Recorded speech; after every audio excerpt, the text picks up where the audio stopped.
तर संजय राऊत हे देखील जंतर मंतर ज्या ठिकाणी हे आंदोलन सुरू आहे त्या ठिकाणी भेट देण्यासाठी पोहोचलेले आहेत।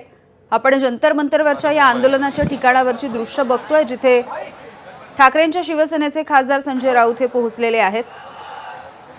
उद्धव ठाकरे यांनी मुंबईमध्ये सहभाग घेऊन आंदोलन केलेलं आपण पाहिलं, ज्याला मोठा प्रतिसाद मिळालेला होता। मुंबईमध्ये देखील मोठी गर्दी झालेली होती आणि प्रत्यक्ष पाठिंबा आता ठाकरेंच्या शिवसेनेचा देण्यासाठी खासदार संजय राऊत हे जंतर मंतरवरती पोहोचलेले आपण पाहतो आहोत। कॉकरोच जनता पार्टीच्या या आंदोलनाला विद्यार्थ्यांच्या मागण्यांना पाठिंबा देण्यासाठी आणि त्यांना समर्थन देण्यासाठी संजय राऊत हे जंतर मंतरच्या याच उपोषणाच्या स्थळी दाखल झालेले आहेत। तर दुसरीकडे जी दृश्य आपण बघतोय कालच्या लाठीचार्जच्या वेळेची ही दृश्य आहेत। एकीकडे मुंबईमध्ये देखील अशाच पद्धतीने आंदोलकांची धरपकड पोलिसांकडून करण्यात आलेली होती। तर दिल्लीमध्ये काल संसदेवरती ज्या पद्धतीने मोर्चा काढण्यात आला तेव्हा मोठ्या प्रमाणावरती लाठीचार्ज झाला, अनेकांची डोकी फुटली, अनेकांना गंभीर दुखापती झालेल्या होत्या आणि त्यांच्यावरती रुग्णालयामध्ये वेगवेगळ्या दिल्लीच्या उपचार देखील सुरू आहेत, जिथे राहुल गांधी सध्या पोहोचलेत आणि ते विद्यार्थ्यांची विचारपूस करतायत। दुसरीकडे ठाकरेंच्या शिवसेनेचे खासदार संजय राऊत यांची ही दृश्य आपण बघतोय थेट जंतर मंतर या परिसरातली।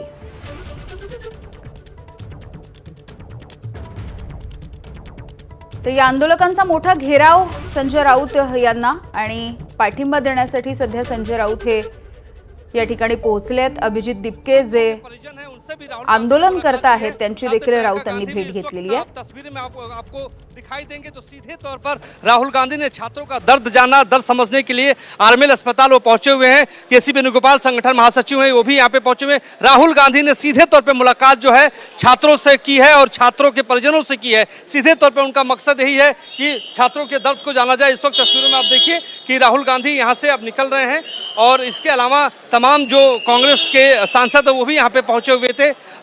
और यहाँ पर आप देखिए जी, इस वक्त आप देखिए कि छात्रों के परिजनों से मुलाकात करने के बाद अब राहुल गांधी यहाँ से रवाना हो गए। राहुल गांधी संसद से लेकर सड़क तक इस मुद्दे को उठा रहे हैं और कह रहे हैं कि जब तक धर्मेंद्र प्रधान का इस्तीफा नहीं हो जाता, जवाबदेही तय नहीं हो जाती, तब तक वो सरकार को इसी तरीके से घेरते रहेंगे, छात्रों के भविष्य के साथ खिलवाड़ होने नहीं देंगे। सहयोगी प्रवीण दीक्षित के साथ मोहित राज दुबे, एबीपी न्यूज, दिल्ली। तर नवी दिल्लीमधली ही दृश्य आपण बघत होतो। राम मनोहर लोहिया रुग्णालयामध्ये जे विद्यार्थी उपचार घेत आहेत त्यांची भेट घेऊन झाल्यावर आता राहुल गांधी, त्यांच्यासोबत प्रियंका गांधी आणि इतर जे खासदार होते ते निघालेले आहेत। विद्यार्थ्यांची आणि त्यांच्या पालकांची त्यांनी भेट घेतली, यानंतर ते निघालेले आपण पाहिलेत। जखमी विद्यार्थ्यांची राहुल गांधींनी विचारपूस केलेली आहे आणि या सगळ्या संदर्भात खरं तर माहिती घेऊन झाल्याच्या नंतर आता या सगळ्या विषयी आम्ही संसदेमध्ये आवाज उठवू असं त्यांनी म्हटलं। सरकारला संवेदना सरकारच्या मेलेल्या आहेत, मोदी सरकारच्या, अमित शहाच्या, पण आमच्या संवेदना मेल्या नाही। काल जेव्हा त्या मुलांवर लाठी हल्ला सुरू होता तेव्हा मला वाटत होतं माझ्या मुलांवर, माझ्या भावांवर, माझ्या बहिणीवरती हल्ला होता। पण सर या सगळ्यामध्ये सरकारकडून अजून चर्चेच्या बाबतीत जे काही केलं जाते त्यावर तुम्ही समाधानी आहात? सरकार मेलय, मृत है।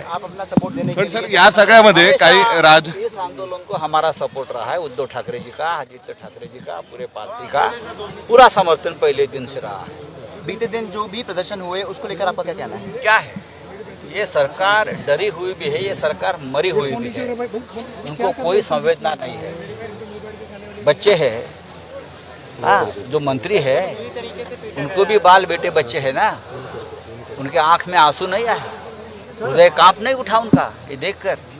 हाँ, ये भारत है, जो भारत देश बुद्ध और मानवता के लिए पहचाना जाता है।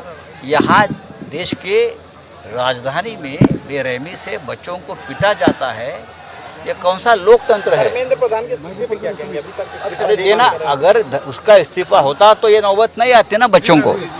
ठीक है सर, थैंक यू।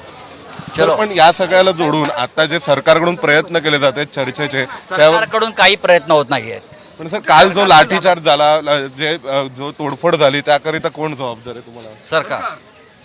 सरकार दुसरं कोण आहे? सरकारने चर्चा केली असती, सरकारने काही भूमिका घेतली असती तर नक्कीच या गोष्टी नसत्या झाल्या।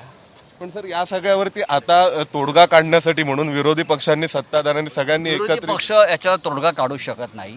सरकारचा अहंकार जोपर्यंत कमी होत नाही तोपर्यंत तोडगा निघणार नाही. नरेंद्र मोदींचा आणि अमित शहाचा अहंकार आहे की आम्ही झुकणार नाही. अरे तुम्ही कोणापुढे झुकणार नाही? तुम्ही या युवा शक्तीपुढे झुकणार नाही, तुम्ही नारी शक्तीपुढे झुकणार नाही. तुम्हाला त्यांची मतं हवी आहेत फक्त. सर सोनम वांगचुक यांची तुम्ही काल भेट घ्यायला गेलेला, त्यांची भेट होऊ शकली नाही तुमची. आता काही सांगण्यात काल आलंय तुमची भेट? नाही, काल आम्ही गेलो तेव्हा त्यांना ट्रीटमेंटसाठी घेऊन गेले होते. ते दुसऱ्या याच्यामध्ये होते, विभागामध्ये. त्याच्यामुळे आम्ही त्यांना डिस्टर्ब केलं नाही. पण त्यांना नंतर तुम्हाला परत भेट देणार किंवा काही या संदर्भात? भेटू ना जाऊन आम्ही भेटू की त्यात काय. पण सर या सगळ्यामध्ये अजूनही धर्मेंद्र प्रधानांच्या राजीनाम्याच्या बाबतीत कुठल्याही प्रकारची हालचाल जावं लागेल राजीनामा होईल असं 100%. आणि तर आपण पाहतोय की विरोधी पक्षांचे खासदार म्हणून संजय राऊत यांनी इथे उद्धव ठाकरेंच्या शिवसेनेच्या वतीने सर्वांची भेट घेतलेली आहे आंदोलनस्थळी येऊन, आणि त्यांनी म्हटलंय की धर्मेंद्र प्रधानांना राजीनामा द्यावा लागेल. व्हिडिओ जर्नलिस्ट वेद पांडेसह सोमेश कोलगे, एबीपी माझा, नवी दिल्ली.